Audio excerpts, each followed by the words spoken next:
présenter nos fameux mandrins à anneaux, mandrins à bagues, triboulés.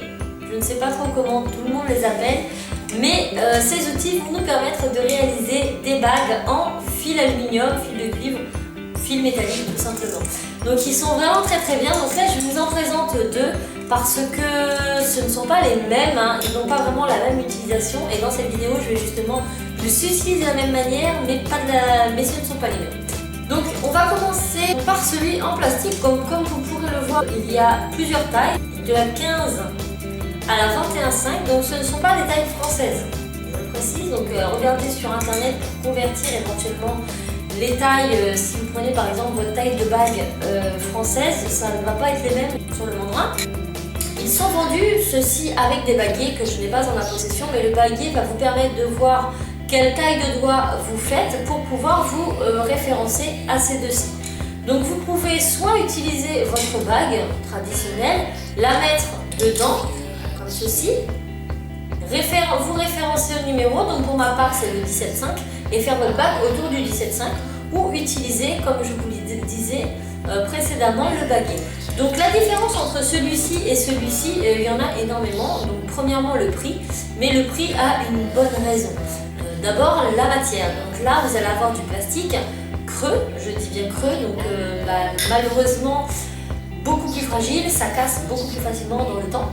Donc la différence qu'il y a avec le triboulet en aluminium, c'est qu'il va non seulement être beaucoup plus résistant dans le temps, il va durer très longtemps, toute votre vie, si vous l'achetez maintenant, vous l'aurez tout le temps. Et il va également disposer de 4 tablettes de mesure comparé au premier qu'on avait qu'une et qui n'était pas française. Là vous allez avoir 4 tablettes. Donc vous avez la numérotation française, vous avez la circonférence en millimètres, la numérotation américaine et le diamètre millimètre. Donc là ça va vraiment être bien parce que vous allez vraiment pouvoir travailler avec toutes les mesures qu'il existe en termes de bagues. Je vous laisse avec la suite de la vidéo, je vais vous les montrer d'un peu plus près et puis vous faire voir un petit peu comment on les utilise. Les deux fonctionnent de la même façon, c'est juste que le matériel de base n'est pas le même. Il y en a un qui est vraiment très professionnel et l'autre qui est vraiment pour les débutants, les amateurs et ceux qui veulent se lancer tout simplement. Donc je vous laisse avec la suite de la vidéo et je vous dis à très vite. Donc là je vais vous montrer les fameux baguets. Donc là j'ai pris que celui-ci parce que la mesure de mon doigt correspond. Donc hop, je vais enfiler tout simplement mon doigt dedans. Gardez le numéro, donc ici c'est le 17,5 et c'est autour de ce numéro que je vais pouvoir réaliser ma bague sur les triboulets en plastique.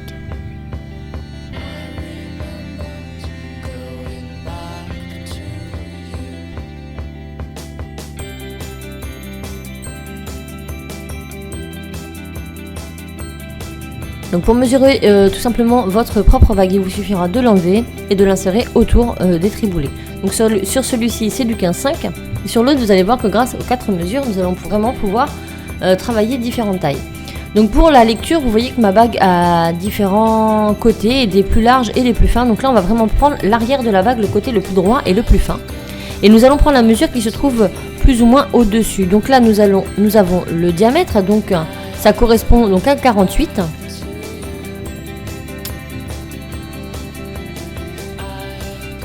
Donc il ne faut pas trop forcer, il faut tout simplement la laisser.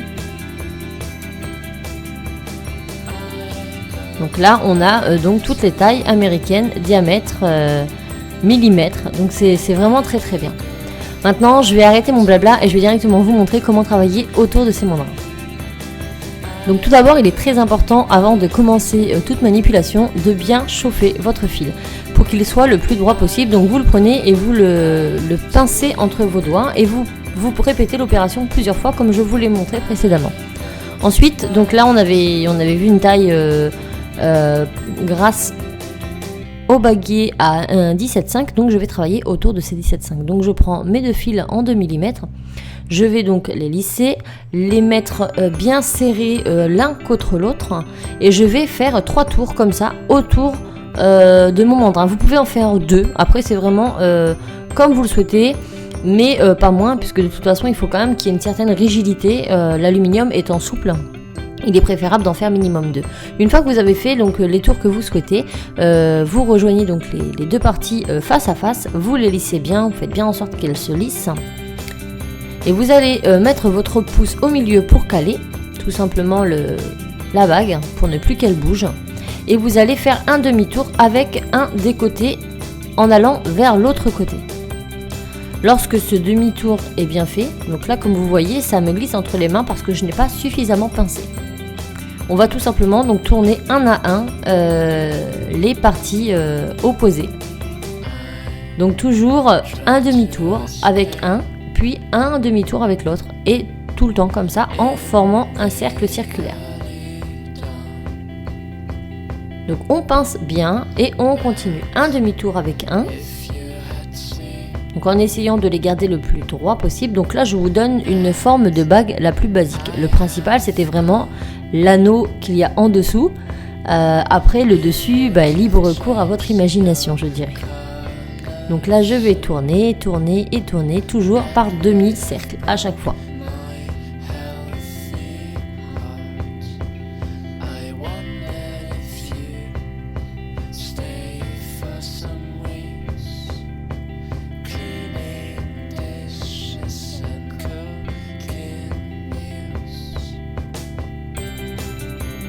Une fois que j'ai la taille que je désire, je vais tout simplement couper les extrémités de mes fils.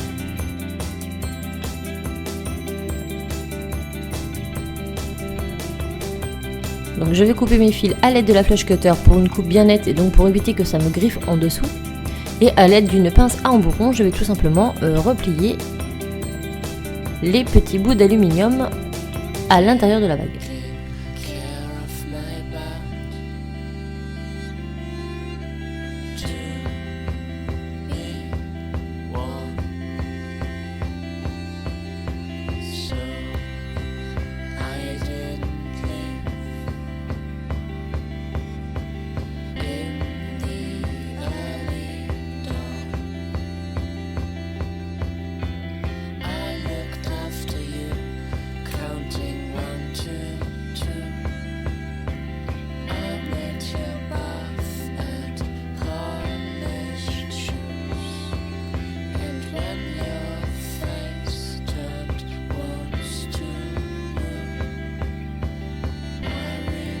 Il me suffira ensuite de la remettre autour de mon mandrin pour lui donner donc sa forme finale, pour bien tout resserrer. Et voilà, la bague est prête, on n'a plus qu'à la mettre autour de nos doigts. Donc j'espère que ces instruments vous auront plu et vous permettront de réaliser de jolis bijoux.